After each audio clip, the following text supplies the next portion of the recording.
আসসালামু আলাইকুম রহমতুল্লাহ।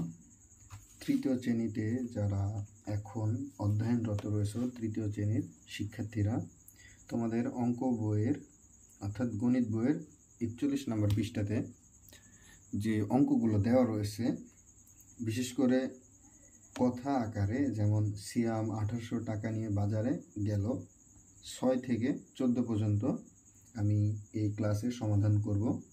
খুব সহজভাবে কীভাবে সমাধান করা যায় সেই বিষয়গুলো নিয়ে তোমাদের সাথে আলোচনা করব। চলো কথা না বাড়িয়ে ক্লাস শুরু করি। 6 নম্বর অঙ্কে কি বলেছে সেটা শুধু প্রথমে আমরা পড়ে জানবো, বুঝবো, তারপর এটা সমাধান করব ইনশাল্লাহ। 6 নম্বরে বলা হয়েছে, সিয়াম একটি ব্যক্তি 1800 টাকা নিয়ে বাজারে গেল।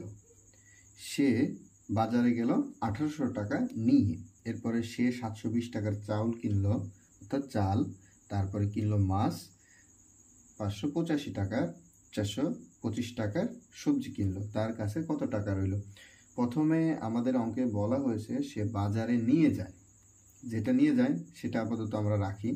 এরপর সে কি কিনলো, সে যে কিছু কিনেছে সেইগুলো আমরা একসাথে যোগ করব। তারপরে যে টাকা সে নিয়ে গিয়েছে বাজারে সেখান থেকে বিয়োগ করলে আমরা উত্তরটি পেয়ে যাব। প্রথমে সে কি কিনেছে? চাল কিনেছে, তারপরে মাছ কিনেছে এবং সবজি কিনেছে। প্রথমে সে চাল কিনে, আমরা কি দেখি যে চাল কিনছে। আমরা অঙ্কে লিখব যে চাল কিনে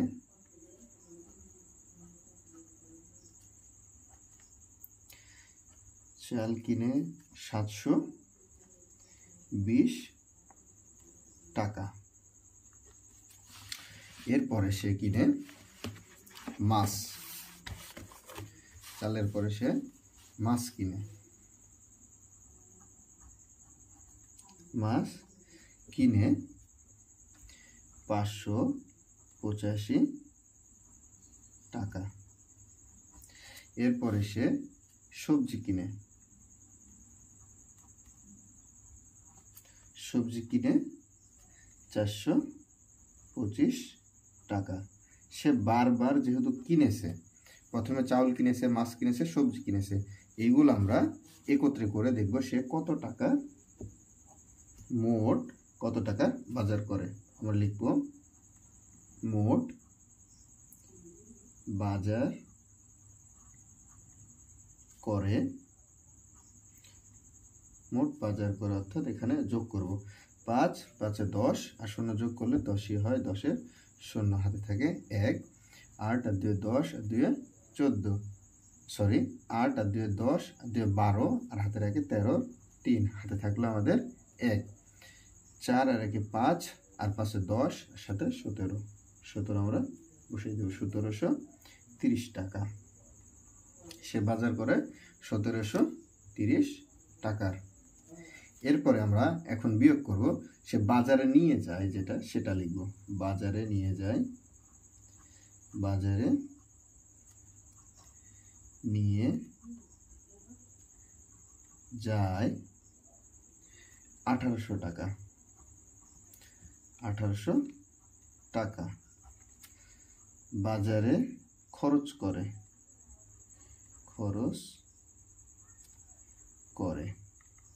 বাজার করে 1730 টাকা। যে টাকা সে নিয়ে গিয়েছিল এবং যেটা সে খরচ করেছে, যে যদি আমরা কোনো কিছু কিনতে বাজারে নিয়ে যাই এবং সেটা দিয়ে যদি কোনো কিছু কিনি, তাহলে অবশ্যই সে টাকাটা আমি দোকানদারকে দিয়ে দিব, আর দিয়ে দিলে সে টাকা আমার কাছে থাকবে না। তো যদি আমার কাছে না থাকে, তাহলে আমার যে টাকা, নিজস্ব টাকা আমি নিয়ে গেছি, সেই টাকা থেকে যেটা দোকানদারকে দিয়ে দিব, সেটা আমরা বিয়োগ করলেই আমার কাছে অবশিষ্ট কত রইল সেটা পেয়ে যাব। তো অবশিষ্ট রইল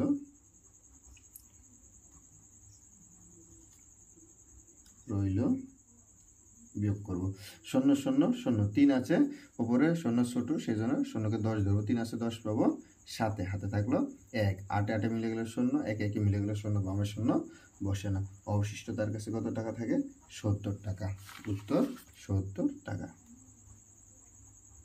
আশা করি বুঝতে পেরেছ। বিশেষ করে বিগত বইয়ের যে অঙ্কগুলো রয়েছে যোগ বিয়োগ, সেই ক্লাসগুলো তুমি আমার এই চ্যানেলেই পাবে। যদি কোনো ক্লাস দেখার প্রয়োজন হয়, তুমি পেছনে আমার আরও ক্লাস দেওয়া রয়েছে সিরিয়ালভাবে, সেগুলো তুমি দেখে আসতে পারো। এরপরের অঙ্কটি আমরা সমাধান করব 7 নাম্বার। বলা হয়েছে, অঙ্কটি প্রথমে আমরা পড়ে নিব, নেওয়ার পরে সমাধান করব। 7 নম্বরে বলা হয়েছে, একটি নার্সারিতে 950টি চারা গাছ ছিল, এর থেকে 532টি চারা গাছ বিক্রি করা হলো এবং ওই নার্সারিতে আবার নতুন চারা গাছ নিয়ে আসা হলো 420টি। এখন নার্সারিতে কতটি চারা গাছ রয়েছে? একটি নার্সারিতে প্রথমে ছিল কতটি আমরা দেখব, লিখব যে ছিল কতটি, তারপরে বিক্রি করা হলো যেটা ছিল সেটা, সেখান থেকে বিক্রি করা যেটা হলো সেটা বিয়োগ করব, এরপরে নতুন আবার যেটা নিয়ে আসা হলো সেটা আমরা যোগ করব। 7 নম্বরে, একটি নার্সারিতে চারা গাছ, অর্থাৎ নার্সারিতে চারা ছিল, নার্সারিতে চারা ছিল, চারা ছিল কতটি? 950টি। এরপরে যেটা বিক্রি করা হবে সেটা তো বাদ দিয়ে দেব, যেহেতু তখন আর নার্সারিতে থাকবে না। এবার চারা বিক্রি করা হয়, চারা বিক্রি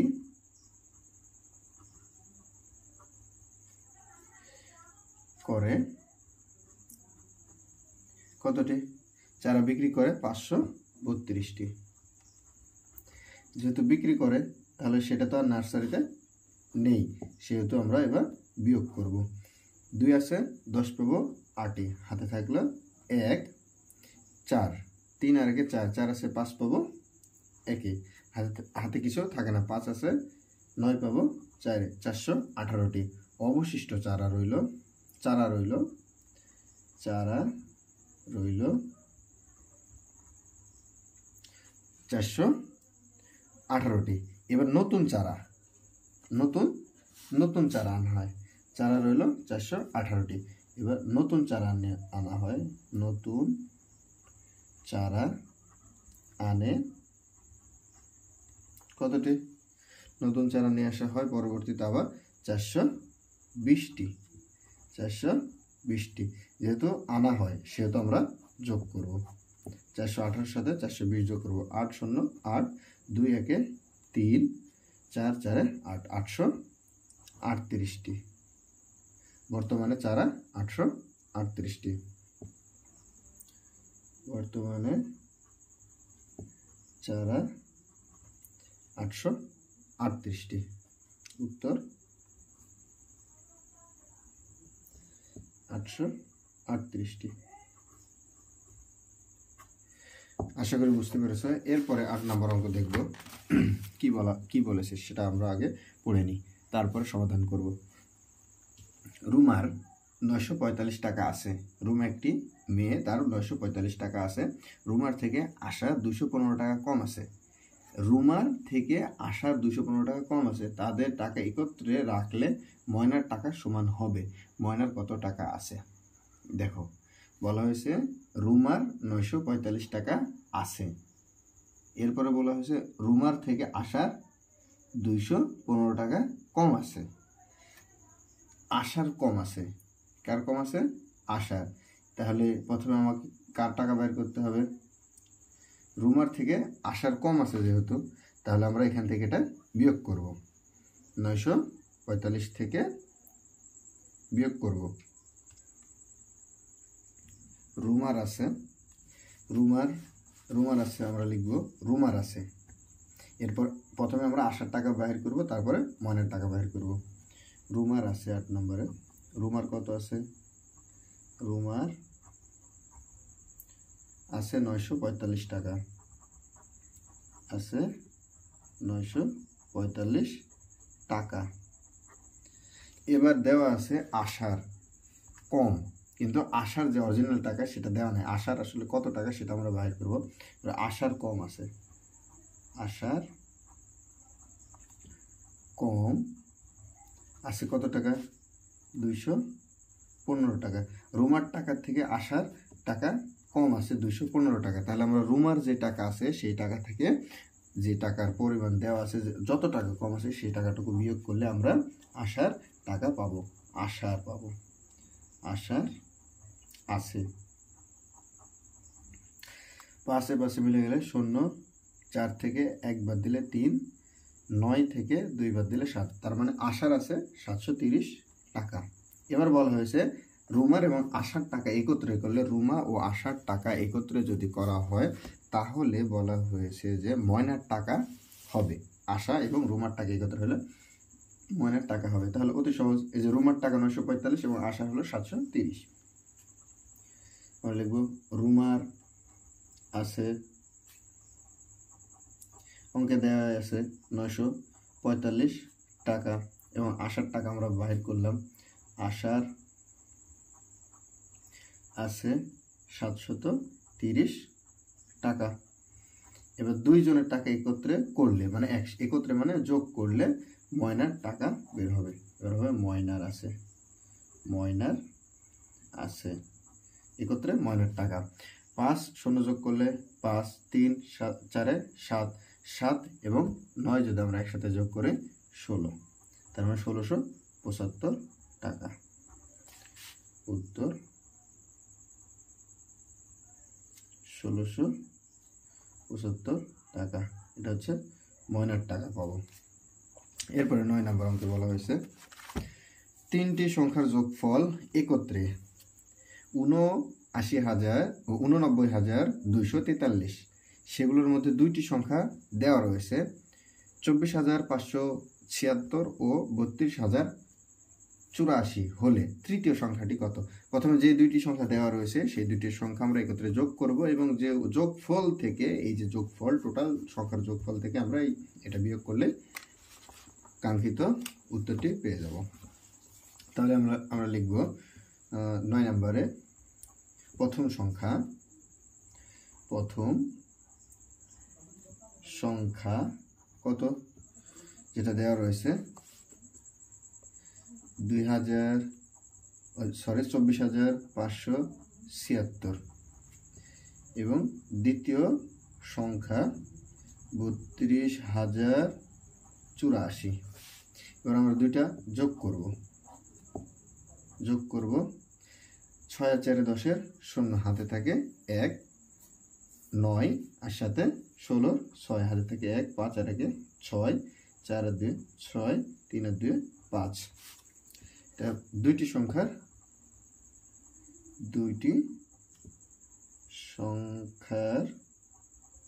যোগফল। দুইটি সংখ্যার যোগফল। এবার বলা হয়েছে 3টি সংখ্যার যোগফল থেকে আমরা বিয়োগ করব। 3টি সংখ্যার যোগফল প্রথমে লিখব। 3টি সংখ্যার যোগফল দেওয়া রয়েছে। 3টি সংখ্যার যোগফল দেওয়া রয়েছে কত? 89,243। এরপরে 2টি সংখ্যার আমরা পেলাম 2টি সংখ্যার যোগফল। এই যে 2টি সংখ্যার যোগফল আমরা যোগ করে পেলাম, প্রথম এবং দ্বিতীয় সংখ্যা যোগ করে কত পেলাম? 56,660। এবার এখান থেকে এটা বিয়োগ করলে আমরা তৃতীয় সংখ্যাটি পেয়ে যাব। তৃতীয়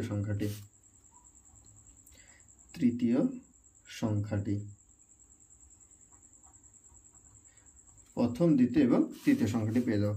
0 3-এর সাথে বিয়োগ করলে 3, 6 আছে 14 পাবো কত? 6 7 8 9 10 11 12 13 14, 8 হাতে থাকলো 1, এটা 7 হয়ে যাবে। 6-এর সাথে 1 যোগ করলে 7, 7 আছে 12 পাবো কত? 7 8 9 10 11 12, 4 7 আছে 5, 7 আছে 12 পাবো 7 8 9 10 11 12 5। এরপর হাতে রেখে 7 আছে 9 পাবো 2, 8 থেকে 5 বাদ দিলে 3। তাহলে তৃতীয় সংখ্যাটি পেয়ে গেলাম 32,583। উত্তর 32,583। আশা করি খুব সহজে বোঝা গেছে অঙ্কগুলো। এরপরে 10 নম্বর অঙ্কটি আমরা দেখব। 10 নম্বর অঙ্কে কি বলা হয়েছে? ছেলের বয়স 15 বছর এবং এবং মায়ের বয়স 48 বছর। 5 বছর পর তাদের মোট বয়স কত হবে? ছেলের বয়স 15 বছর এবং মায়ের বয়স 48 বছর। 5 বছর পর তাদের মোট বয়স কত হবে? তাহলে ছেলের বয়সের সাথে আমরা 5 যোগ করে দিব, মায়ের বয়সের সাথেও 5।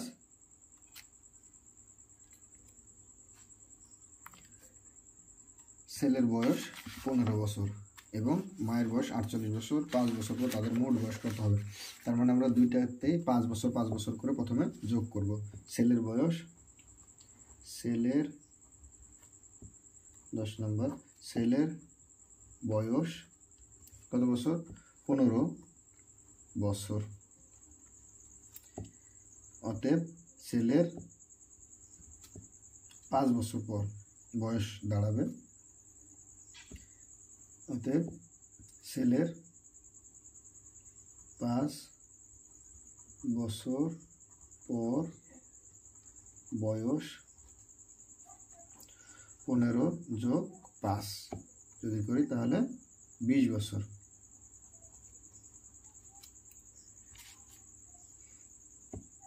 মায়ের বয়স, মায়ের বর্তমান বয়স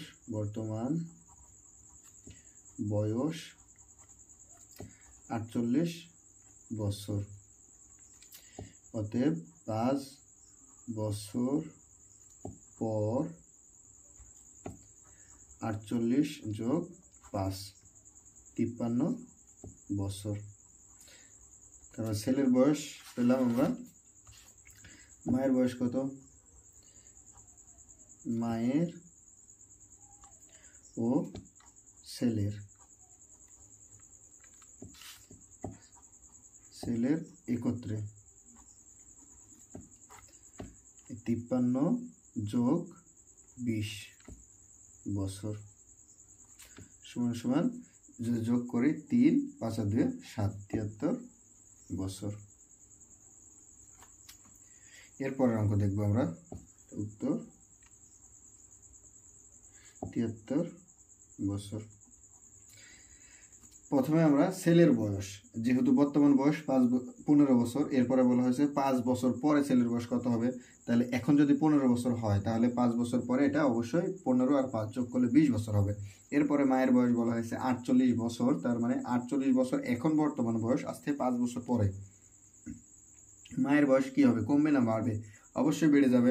তাহলে 48-এর সাথে যদি 5 আমরা যোগ করি তাহলে কত হয়? 53 বছর।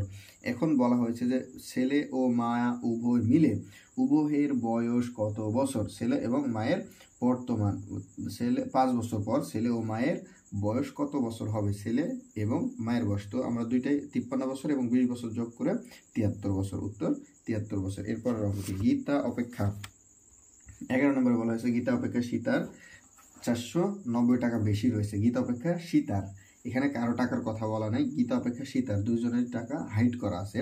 আবির অপেক্ষা গীতার 520 টাকা কম আছে। আবিরের টাকা রয়েছে, আবিরের কত রয়েছে? 965 টাকা। গীতা ও সীতার কাছে কত টাকা রয়েছে? এখানে ব্যক্তি হচ্ছে 3 জন, মোট 3 জন। একজন হচ্ছে আবির, দ্বিতীয় নম্বর হচ্ছে গীতা, তৃতীয় নম্বর হচ্ছে সীতা। একজন হচ্ছে আবির, দ্বিতীয় গীতা এবং সীতা।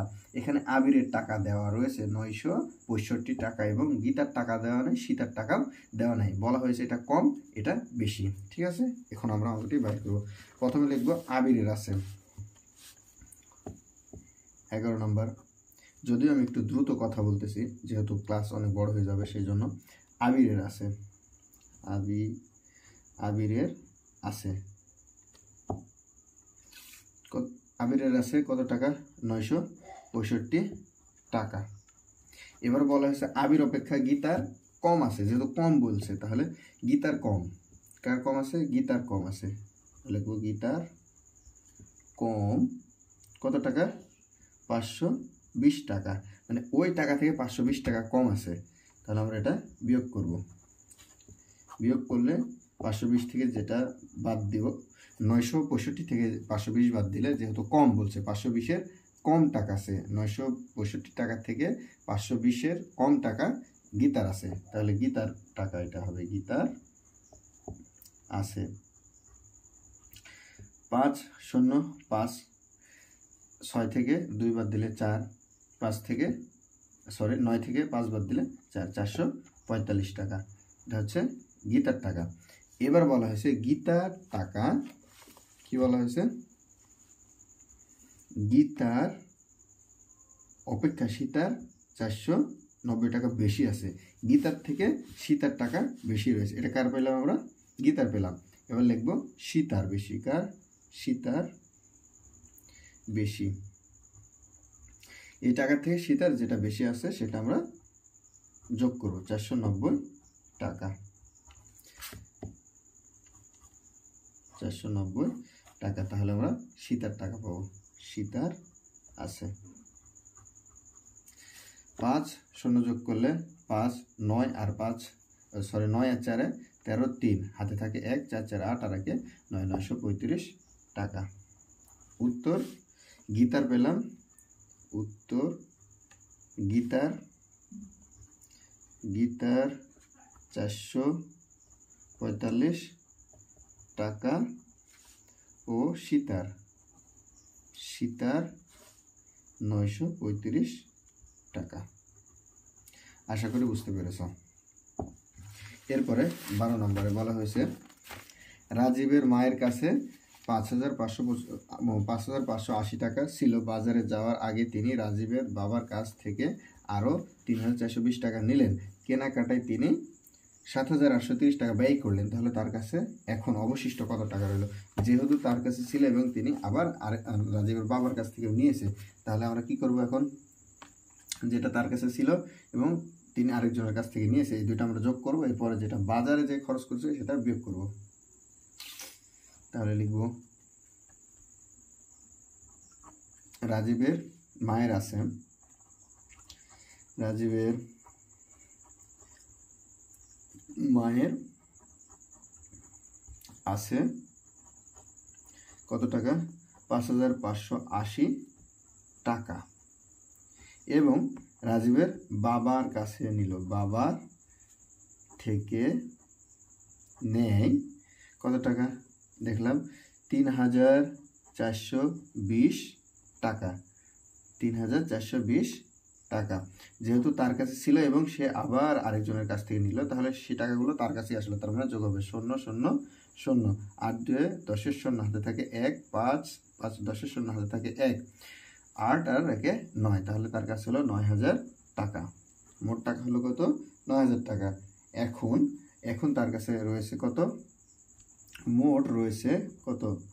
মোট রয়েছে 9,000 টাকা। এবার যেহেতু যে টাকা রয়েছে, এবার এই টাকা থেকে আমরা বাজারে যেটা ব্যয় করে সেটা বিয়োগ করব। বাজারে কেনাকাটায় ব্যয় করে, অর্থাৎ বাজারে ব্যয় করে কত টাকা? 7,830 টাকা। 7,830 টাকা। 7,830 টাকা। 0 0 0, 3 আছে 10 পাবো, 7 হাতে থাকে 1, 9 9 আছে 10 পাবো, 1 হাতে থাকলো 1, 8 1, তাহলে 1,170 টাকা অবশিষ্ট রইল তার কাছে। 1,170 টাকা অবশিষ্ট রইল 1,170 টাকা। এরপর 13 নম্বর দেখো, বার্ষিক ক্রীড়া প্রতিযোগিতার জন্য 12,000 টাকার প্রয়োজন। বার্ষিক ক্রীড়া প্রতিযোগিতার জন্য 12,000 টাকার প্রয়োজন। সরকারি অনুমোদন হিসেবে 5,500 টাকা এবং সরকারি অনুমোদন হিসেবে 5,500 টাকা দেয়।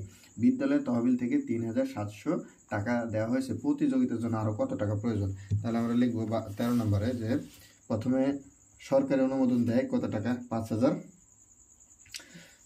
অনুমোদন হিসাবে দেয় এবং তহবিলে ছিল। অনুমোদন, সরকারি অনুমোদন লিখব, সরকারি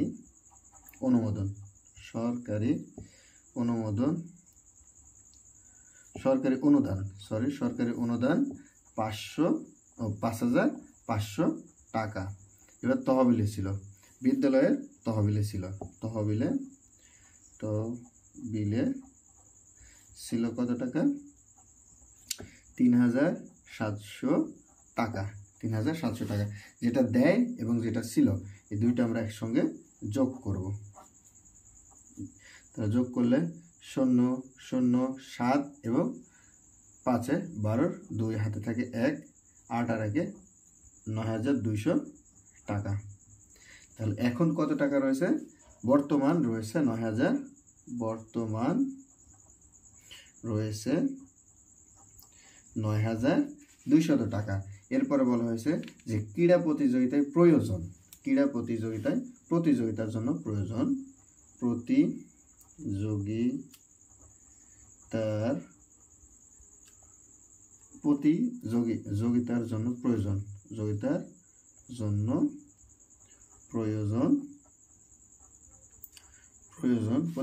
প্রয়োজন 12,000 টাকা, 12,000 টাকা, 12,000 টাকা। আমাদের কাছে আছে বর্তমান রয়েছে কত টাকা? 9,200 টাকা, 9,200 টাকা রয়েছে। এরপরে তাহলে অবশিষ্ট বাকি রয়েছে কত? 0 0 2 আছে 10 পাবো, 8 হাতে থাকে 1, 10 আছে 12 পাবো 2, 1 1 মিলে গেলে 0 বসে না। 2,800 টাকা এখনো অবশিষ্ট বাকি রয়েছে, 2,800 টাকা প্রয়োজন, বাকি রয়েছে 2,800 টাকা, আরো প্রয়োজন 2,800 টাকা। উত্তর 2,800 টাকা, 2,800 টাকা। অঙ্কগুলো যদি কারো বুঝতে কোনো সমস্যা হয় তবে অবশ্যই কমেন্টে জানাবে কোন অঙ্ক কোন জায়গাতে বুঝতে পারেনি, সেটা আবার সমাধান করে দেব। এরপরের অঙ্ক 14 নম্বরটি আমরা দেখব। রতন সাহেব অর্থাৎ রতন একজন ব্যক্তি, সে কি করে?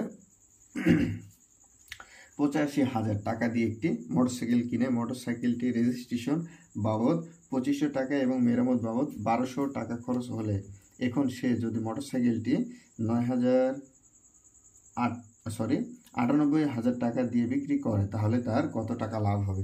সে কি করছে? প্রথমে মোটরসাইকেল কিনে, আমরা প্রথম থেকে শুরু করব যে সে মোটরসাইকেল কিনে কত টাকা দিয়ে।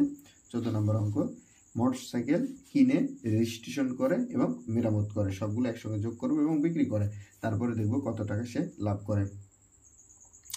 মোটরসাইকেল কিনে, সাইকেল কিনে কত টাকা দিয়ে? 85,000 টাকা, 85,000 টাকায়, 85,000 টাকা দিয়ে মেরামত রেজিস্ট্রেশন করে, রেজিস্ট্রেশন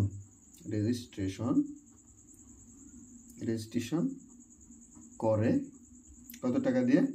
এরপরে 2500 টাকা দিয়ে,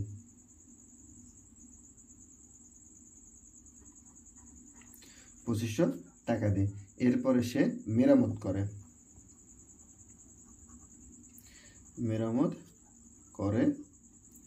কত টাকা দিয়ে? 1200 টাকা দিয়ে। যেহেতু সে এই সকল টাকাই মোটরসাইকেলের পেছনেই খরচ করেছে, সেহেতু আমরা সকল টাকা একসাথে যোগ করব। 0 0 5 2 7, 5 2 7 আর 8, এই 88,700 টাকা, 88,700 টাকা মোট খরচ 88,700 টাকা মোটরসাইকেল বিক্রি করে। যেহেতু বেশি বিক্রির অর্থটা বেশি সেহেতু এটা আমরা প্রথমে লিখব। বিক্রি করে 98,000, বিক্রি করে 98,000, বিক্রি করে 98,000 টাকায়, 98,000 টাকা মোট খরচ হয়। কত ছিল তার মোট খরচ? কিনা, মেরামত এবং রেজিস্ট্রেশন করায় মোট খরচ তার হচ্ছে 88,700 টাকা। এখন আমরা এটা বাদ দিব, যে টাকা দিয়ে সে বিক্রি করছে এবং যে টাকা খরচ, তাহলে অবশিষ্ট যেটা রইবে সেটাই তার লাভ। 0 0 0 0, 7 আছে 10 পাবো 3, হাতে থাকে 1, 9 আছে 18 পাবো কততে? 9, হাতে থাকলো 1, 9 9 9 মিলে গেলে 0 বসে না, তাহলে 9,300 টাকা তার লাভ হয় 9,300 300 টাকা। উত্তর 9300 টাকা। ক্লাস 3-র প্রত্যেকটা অধ্যায়ে যে সকল লেখা কথায় প্রকাশ করা অঙ্কগুলো রয়েছে, আমি সকল অঙ্কগুলোর উত্তর একটার পর একটা করে ক্লাস ভাবে মোট 10 থেকে 12টা ক্লাস আমি আপলোড দিব। আপনারা চাইলে প্রত্যেকটা ক্লাস একের পর এক দেখতে পারেন। অবশ্য আশা করি যে অনেক হেল্পফুল এবং ভালো হবে। আর অবশ্যই আপনারা সাপোর্ট করবেন এবং আপনাদের মতামতটা কমেন্ট করে লাইক করে জানাবেন ইনশাল্লাহ। আসসালামু আলাইকুম ওয়া রাহমাতুল্লাহ।